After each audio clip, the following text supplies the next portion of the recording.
有请李宇春。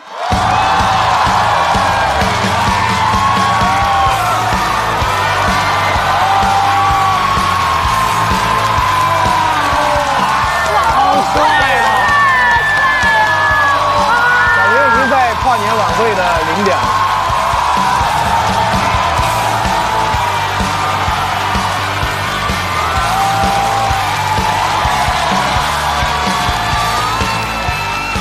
大家好，我是李宇春。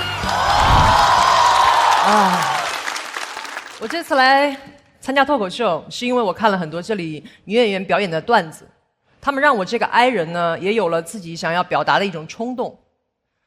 我也要上桌。但是他们说呢，我这个叫换桌，你想在哪桌在哪桌，你可以站在桌上。其实我这次讲脱口秀，我的压力是非常非常大的，因为我从来没干过。听了段子，虽然有了创作的冲动，但是是音乐上的冲动，不是 talk。说不是我的本职，也不是我擅长的部分。但是我作为脱口秀的朋友，我得说。所以呢，我现在有点不想做脱口秀的朋友了，我有点想做脱口秀的仇人。脱口秀挺火的，而且火得刚刚好。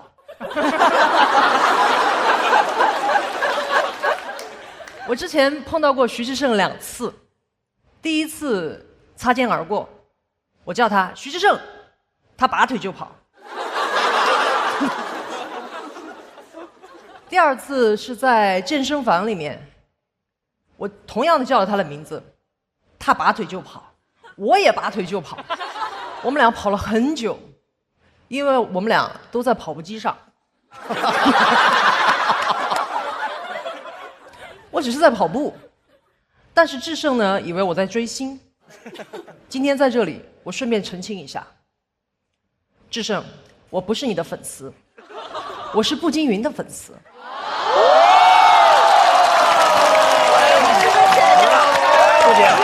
这辈子值了。这是我第一次澄清谣言，因为这是所有的谣言里面最恶劣的一个。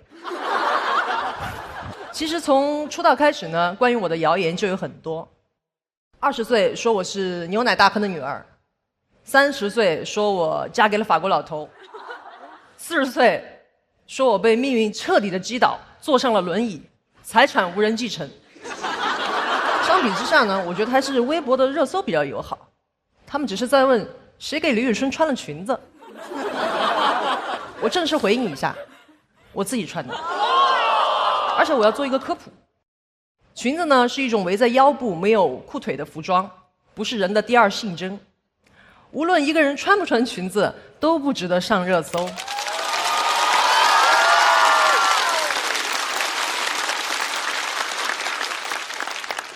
连新裤子穿裙子都不值得上热搜。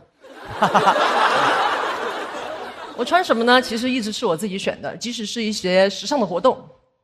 我第一次和国际顶尖造型师合作的时候，对方想让我 cos 梦露。他想得很简单，他觉得我是中国的超级符号，梦露是美国的超级符号，裙子是女性的超级符号，可以混合一下。我回复了他一个代表拒绝的超级符号。我不要做梦露2号，我要做春春1号。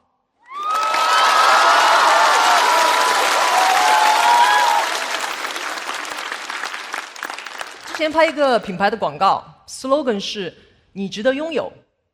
我跟甲方说，我不想说你值得拥有，我想说我值得拥有。甲方说不行，你必须说你值得拥有。我说，你说你值得拥有，不就是我值得拥有吗？他被我问住了，他说，你主体性好强啊，我跟你聊了没2句，我这个甲方就已经变成客体了。我说，客体，你值得拥有。在那个年代呢，只是因为我和大家认知的女孩形象不一样，就有人给我起外号。我很早就经历了大规模的网暴。现在时代进步了，他们又说某哥某爷的称谓反而是对厉害女性的一种敬语。我想，那这样来说，某姐某奶也可以是对厉害男性的一种敬语喽。比如 ，yes，罗老师有大局观，赐名罗奶。好，张绍刚老师主持业务娴熟，赐名刚姐。大张伟，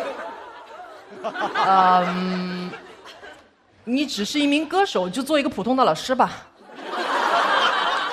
当然，这些都只是假设。你要问我内心真实的感受，我只能说，到今天我都还不敢去陈小春的演唱会做嘉宾，就怕听到那2个字。我总不能听到的时候，我再去纠正别人说，你还是叫我们春春吧。我是春春1号，他是春春2号。今年是我参加工作的第20年，隐约从去年开始呢，我就感觉大家在等我干一票大的。于是，在今年的4月1号，我就提出，搞一大型的这个马拉松吧，回馈广大玉米的一路陪伴。玉米当然也不负所望，对我的提议哀鸿遍野，说李宇春欺负老人。还有人说挑战传统审美可以，总不能抛弃传统美德吧？马拉松会不会办，我是不知道的。但是我真正想表达的是，人生这一场一个人的马拉松，我一定会继续跑下去。我不要坐轮椅，我要做自己。谢谢大家，我是李宇春。